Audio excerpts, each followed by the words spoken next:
What happens when a handful of commandos go deep behind enemy lines with nothing but explosives, courage and no way out but in the shadows? A new kind of warfare is taking shape, practiced by a new kind of soldier. This is the untold story of Operation Houndsworth, one of the most audacious sabotage missions of the Second World War, carried out by the legendary Special Air Service, or SAS. In the early days of the war, a visionary officer named David Sterling conceived of a radical idea: small, highly trained units that could strike the enemy where they least expected it, far behind their own lines. This was the birth of the SAS. Their motto, "Who Dares Wins," perfectly captured their philosophy. They were not an army for frontline battles. They were ghosts, specializing in guerrilla warfare, hit-and-run raids, and demolition. Their training was brutal, forging men who could survive and fight in the most hostile environments imaginable, often with minimal support, as the Allies planned the largest amphibious invasion in history. D-Day, a critical problem emerged. How could they stop German reinforcements, especially elite panzer divisions, from rushing to the Normandy beaches and throwing the invasion back into the sea?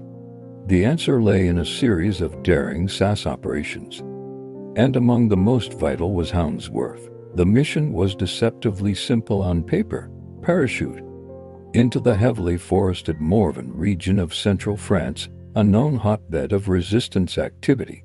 Once on the ground, the SAS teams were to wreak havoc. Their primary objective was to disrupt the main railway lines running from the south and east towards Normandy. Every delayed train, every destroyed track, every ambushed convoy would buy precious time for the soldiers landing on the beaches. They were to be a dagger in the enemy's rear, coordinating with local French resistance fighters. The MAC was to maximize the chaos. Leading one of these teams was a man who was already a legend within the SAS, Lieutenant Colonel Blair Paddy Mayne, a former Irish rugby international. Mayne was a complex figure, a poet, a gentleman, but in combat, an unstoppable force of nature. His courage was almost reckless, and his leadership inspired unwavering loyalty. He and his men knew this was likely a one-way trip. Imagine the scene: a moonless night in early June 1944. A converted bomber drones through the darkness over occupied France. Inside, a small group of men, faces blackened with cork, check their gear one last time. They carry Sten guns, pistols, fighting knives, and most importantly, rucksacks packed with plastic explosives and detonators.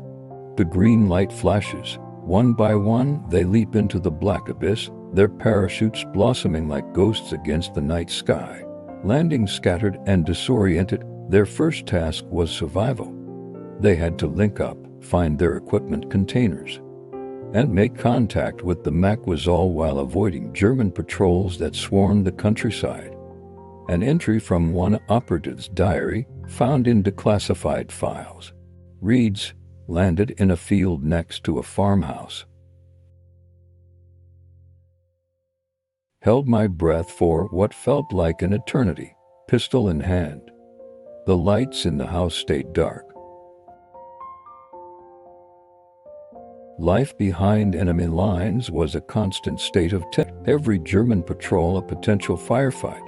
Their work was brutally effective. Under the cover of darkness, they would creep up to vital railway lines. Using a device called a Eldolate pencil, a time fuse activated by crushing a vial of acid, they could set their charges and be miles away before the explosion ripped through the tracks. They didn't just blow up the rails, they targeted junctions, switching points, and railway bridges, causing logistical nightmares for the German high command. They ambushed supply trucks, shot up staff cars, and attacked garrisons, creating the illusion of a much larger force. The collaboration with the French resistance was crucial. The SAS, in turn, provided weapons, training in demolitions, and the professional discipline of a military unit. Together, they formed a formidable guerrilla army. They had little training but a burning hatred for the occupiers. We gave them the tools, and they showed us the targets. We were brothers in arms. For nearly 3 months, the men of Operation Houndsworth fought their shadow war. They were relentlessly hunted. Close calls were a daily occurrence. In one instance, Paddy Mayne and his team were having a meal in a village cafe, then a German patrol unexpectedly entered. With incredible nerve, Mayne and his men, disguised as local workers, simply nodded to the Germans, finished their coffee and walked out, their weapons concealed beneath their jackets. The impact of Operation Houndsworth and similar SAS missions was profound. German communications from the period are filled with frantic reports of sabotage and partisan activity. The movement of key panzer divisions towards Normandy was delayed by days, and in some cases, weeks.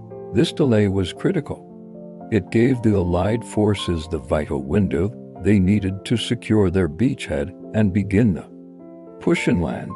The handful of men in the forests of the Morvan had a direct and measurable effect on the success of D-Day. As the Allies broke out from Normandy and raced across France, the SAS teams finally linked up with the advancing armies. They were burnt, exhausted, and battle-hardened, but they had succeeded. They had dared, and they had won. The story of Operation Houndsworth is more than just a tale of military daring. It is a testament to the incredible bravery of a few individuals who were willing to sacrifice everything alone and outnumbered, deep in enemy territory. Their names are not famous, their actions largely forgotten by history, but their courage helped turn the tide of the war. They were the ghosts of France, the silent heroes who fought in the shadows so that others could see the dawn of liberation. If this hidden story of courage and sacrifice moved you, show your support by hitting the like button, subscribe to our channel, and ring the notification bell. There are more forgotten heroes waiting to be remembered, and with your help, we can bring their stories back into the light. Thank you for watching.